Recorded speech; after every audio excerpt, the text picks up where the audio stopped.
Nous allons découvrir ensemble l'espace client Ubicentrex, comment interagir avec et comment tout fonctionne. Alors pour se connecter, il suffit de vous rendre sur le site ubicentrex.fr dans l'onglet Accès client, soit de passer par le site de votre permanence téléphonique si celle-ci le permet. Et ensuite, vous utilisez les identifiants qui vous ont été fournis et vous avez la possibilité d'accéder à votre espace client de n'importe où. Ça peut même être via votre téléphone mobile. On se connecte et on accède à l'interface. La première chose que l'on voit, c'est l'agenda, avec sur le côté tout un accès, un menu aux différentes options de l'agenda. Donc je vais commencer par regarder un peu l'agenda, ce qu'on y trouve. Je vais aller pouvoir me déplacer de semaine en semaine avec les flèches là-haut. Et là, je vois la semaine prochaine en 5 jours. Si je le souhaite, je vais pouvoir avoir une visibilité sur 7 jours. Vous voyez, 1, 5, 6 ou 7. Donc moi, je vais revenir en 5 jours, les jours ouvrés. Et je vois mon agenda. Je suis le docteur Perrin. L'agenda Ubicentrex fonctionne avec des créneaux. Donc les créneaux, ce sont ces barres de couleurs qui sont sur le côté. Donc dans notre exemple, on a un créneau cabinet ici, en dessous on a un créneau urgence, on va avoir le créneau visite à domicile, le créneau laboratoire, etc. On peut créer autant de créneaux qu'on souhaite et on peut mettre les couleurs qu'on veut. Ici, le créneau urgence, il est fermé. Un créneau fermé, c'est quand il prend toute la largeur de la colonne, tandis que le créneau cabinet, il est ouvert. Pourquoi? Parce qu'on a dit que le créneau urgence n'était ouvert que pour le jour même. Donc là, je suis le mercredi 7 juin, le créneau urgence, il est ouvert, je peux prendre des rendez-vous dessus, mais pour demain, pour jeudi 8, là, ça sera fermé. On ne peut prendre des rendez-vous que le jour J. Prendre un rendez-vous, c'est très simple. Donc là, j'ai envie de prendre un rendez-vous le lundi 12 à 9 h pour Georges Dupont. Donc je vais me positionner sur le lundi 12 à 9 h, je clique et ça m'ouvre cette petite fenêtre là-haut qui permet de prendre le rendez-vous. Je vais de là sélectionner mon contact Georges Dupont grâce à la recherche, je le retrouve et le logiciel m'indique qu'il y a un rendez-vous futur avec cette petite icône et ce petit 1. Donc je vois qu'il a déjà un rendez-vous pour le jeudi 8 juin à 9 h 30 et moi je vais prendre un autre rendez-vous donc pour le 12 juin à 9 h. Ici, il y a un petit champ qui permet de rajouter des informations. Je peux le laisser vide ou je peux noter ce que je souhaite, donc ça va être dans le corps du rendez-vous. Et là, il est indiqué l'horaire, donc ce sera de 9 h à 9 h 30, parce que quand j'ai paramétré mon agenda, j'ai dit qu'un rendez-vous sur un créneau cabinet durait une demi-heure. Manuellement, je vais pouvoir aller changer ça. Je vais dire ce rendez-vous-là, il va durer 45 minutes. Et également, je vais avoir la possibilité de choisir le motif du rendez-vous, donc c'est ce qui se trouve ici. Donc là, encore une fois, c'est quelque chose que je vais pouvoir paramétrer avec ma permanence téléphonique. Et je vais dire, c'est un rendez-vous, c'est une consultation, c'est pour un enfant, etc. Là, je vais laisser un rendez-vous simple. Je peux, si je le souhaite, mettre en place une récurrence, c'est-à-dire, par exemple, pour prendre un rendez-vous toutes les semaines ou tous les mois pour Georges Dupont. Mais là, ça ne m'intéresse pas. Donc, j'enregistre mon rendez-vous. Le rendez-vous est pris, il est enregistré dans l'agenda. Et en survolant le rendez-vous avec ma souris, il y a une petite info bulle qui s'ouvre et qui va m'indiquer que c'est pour Georges Dupont, c'est pour 9 h du matin. Et je vois qu'il a été, ce rendez-vous, créé le 7 juin à 14 h 52 par moi-même. Et je vais comme ça pouvoir voir quel rendez-vous a été pris par qui. Par exemple, ce rendez-vous pour Benjamin Loriol le 13, il a été créé par mon téléconseiller le 30 mai. Un rendez-vous, on peut facilement faire un clic droit dessus et on va aller pouvoir le déplacer. Donc déplacer ce rendez-vous ailleurs ou même le copier à un autre endroit dans l'agenda. Mais je peux aussi le supprimer en cliquant sur supprimer. Je peux, si je le souhaite, indiquer une raison de la suppression et je fais OK. Donc là, mon rendez-vous a été supprimé et en fait, je vais le prendre pour le 13 à 10 h 30. Donc là, je ressaisis Georges Dupont et j'enregistre le rendez-vous. Donc maintenant, je souhaite indiquer à mon télésecrétariat, à ma permanence téléphonique, que je ne serai pas là demain, le jeudi 15, à partir de 15 h. Donc vous voyez, il y a déjà un créneau cabinet qui est sur toute la journée.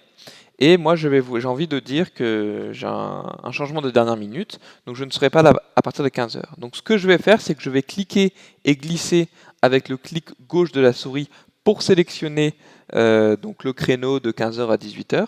Et j'ai cette petite fenêtre qui me permet de modifier le créneau. Et donc là, je vais dire supprimer les créneaux. Ainsi, on voit, et donc ma permanence téléphonique va voir qu'il ne faut pas prendre de rendez-vous après 15h. Mais comme c'est important et je veux être sûr qu'il voit bien le message, je vais avoir la possibilité de rajouter une consigne du jour, donc au-dessus de la journée, consigne du jour, et je vais dire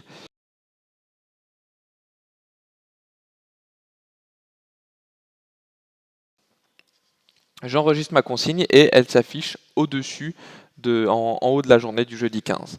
Donc comme ça, très facilement, je suis sûr que l'information est passée. Sur la gauche, nous avons deux petits calendriers. Donc les calendriers, on a juin 2017, donc le mois en cours, et le mois à venir. Mais je peux aussi facilement me déplacer loin dans le futur. Je peux aller en mai 2019, si je le souhaite, pour prendre un rendez-vous.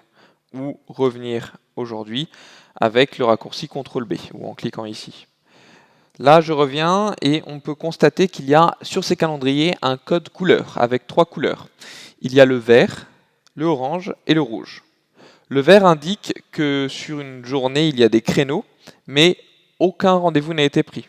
Donc par exemple, le jeudi 15, on voit effectivement qu'il y a un créneau de 8h à 15h, mais aucun rendez-vous de pris, donc la journée est toute verte.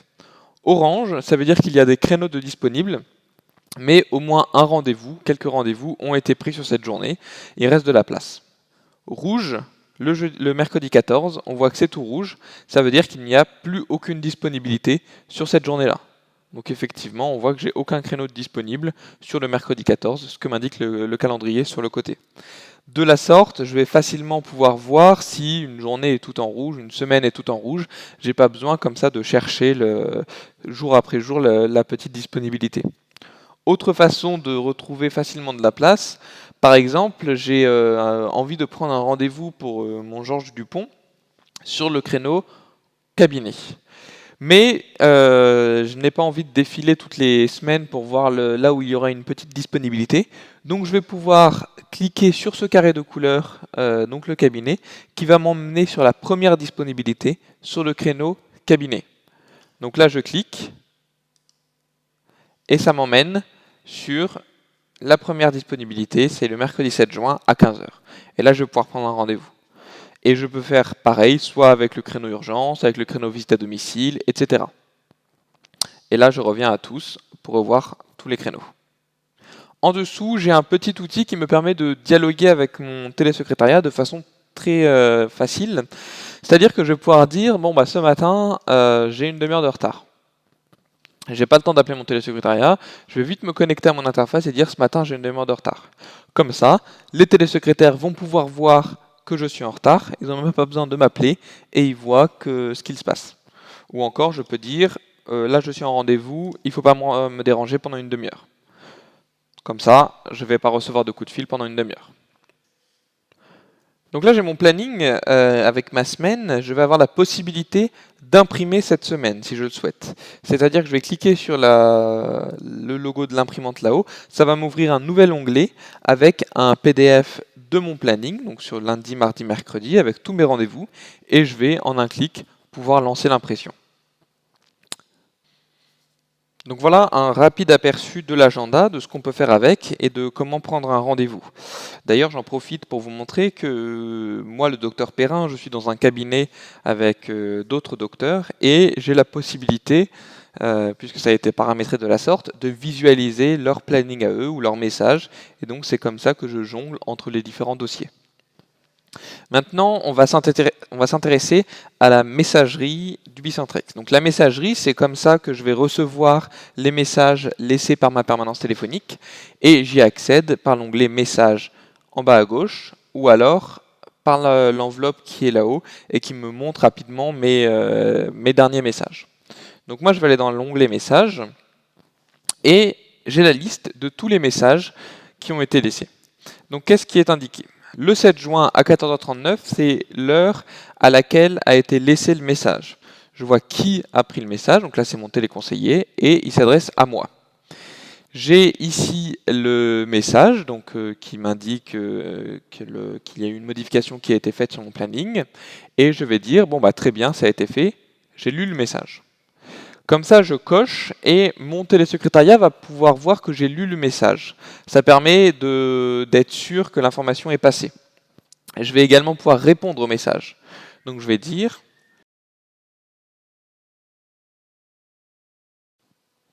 et j'envoie mon message. Et donc là, la réponse ça, apparaît juste au-dessus du message et la télésecrétaire va pouvoir voir ma réponse. En dessous, j'ai un autre message qui concerne un contact. C'est-à-dire que Jean-Eudes Marc, c'est un de mes patients, qui a appelé le télésecrétariat pour laisser un message.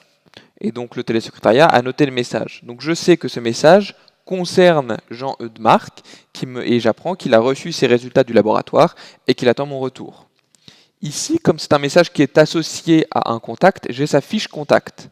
Donc je vais pouvoir facilement écrire un SMS ou un mail à Jean-Eudes Marc en lui disant par exemple j'ai consulté vos résultats du laboratoire, veuillez me rappeler pour qu'on en discute, ou ce que je veux. J'ai la possibilité de supprimer encore une fois ou de répondre au message, même de l'imprimer. Et donc là je vais dire c'est bon, j'ai lu le message. Donc là on a vu les messages qui ont été reçus. Maintenant on va s'intéresser à comment écrire un message. Donc il suffit d'aller sur cet onglet-là, écrire, et ça m'ouvre la fenêtre pour envoyer un message. Je vais pouvoir ce message l'adresser soit à mon télésecrétariat, soit par exemple à mes collègues. Donc là je veux m'adresser à mon télésecrétariat. Je peux dire qu'un message concerne un de mes patients. Donc là je dis concernant Georges Dupont. Donc je vais le sélectionner et comme ça le contact Georges Dupont sera associé au message que je vais écrire. Et je vais pouvoir dire merci de le rappeler.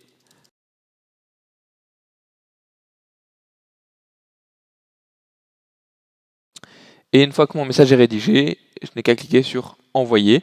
Le message est parti et d'ailleurs je le vois apparaître dans la messagerie. Je vois que c'est moi qui l'ai écrit et qui s'adresse au télésecrétariat. Que ça concerne Georges Dupont. Et là j'ai le contenu du message auquel le télésecrétariat pourra répondre. Maintenant, nous allons nous intéresser aux instructions. Les instructions, ce sont toutes les consignes que je vais donner à mon télésecrétariat pour qu'il puisse bien traiter mes appels ou bien traiter mes messages. Donc là, par exemple, j'ai 4 instructions. J'en ai une avec l'adresse de mon cabinet. Donc j'ai noté l'adresse, j'ai expliqué comment on venait en voiture, en tram, et j'ai mis un petit plan.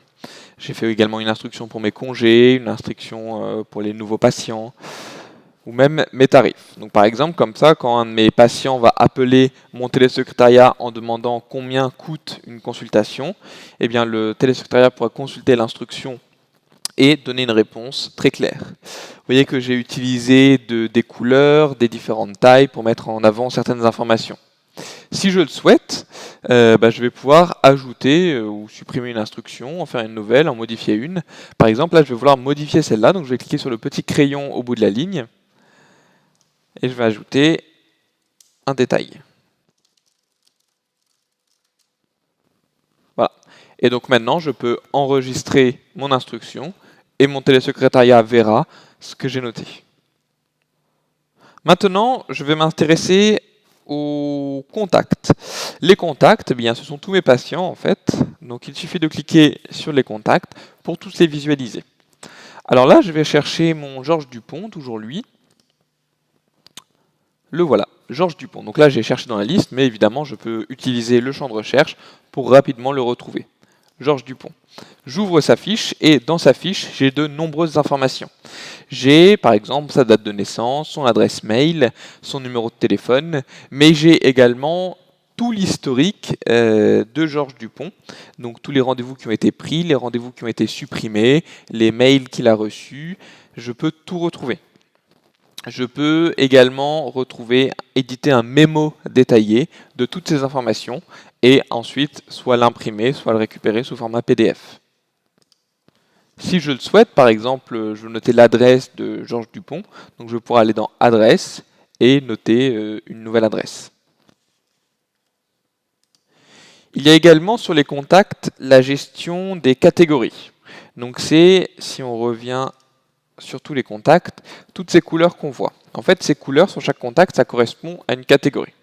Par exemple, je vais chercher un de mes patients, Rémi Dubois.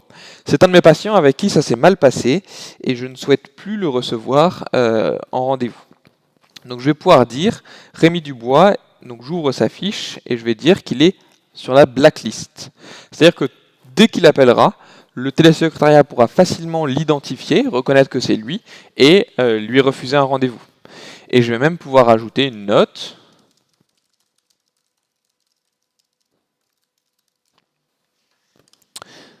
Donc cette note, les télésecrétaires pourront la consulter et voir exactement ce qui s'est passé. Donc là, j'ai modifié sa fiche, je l'enregistre et la modification est prise en compte sur le serveur. Voilà donc pour les contacts. Maintenant, on va s'intéresser un peu aux différents éléments d'interface que nous n'avons pas eu l'occasion de voir, comme par exemple ici le post-it personnel. Donc le post-it personnel, il n'y a que moi, le docteur Perrin, qui peut le consulter. Donc je peux m'indiquer, me noter ce que je souhaite ici, personne d'autre que moi ne pourra le voir.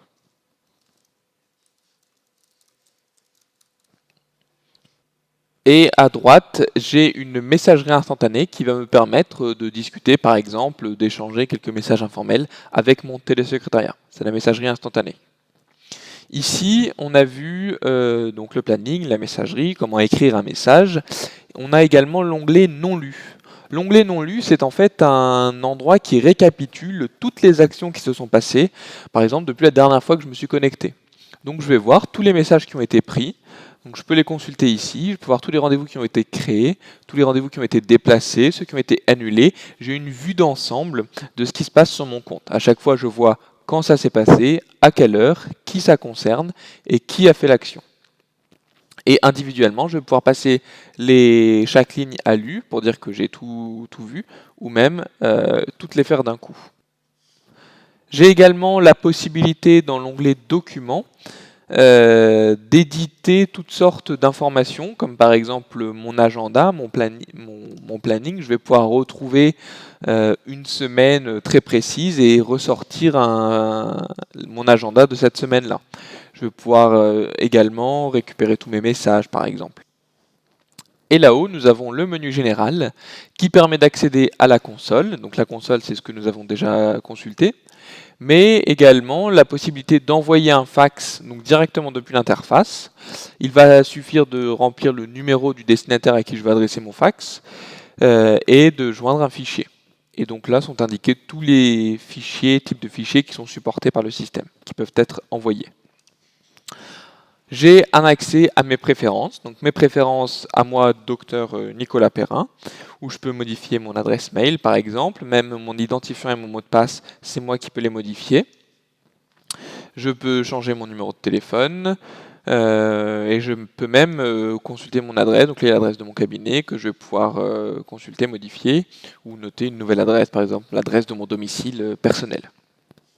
Et ensuite tout un tas d'autres réglages un peu plus poussés.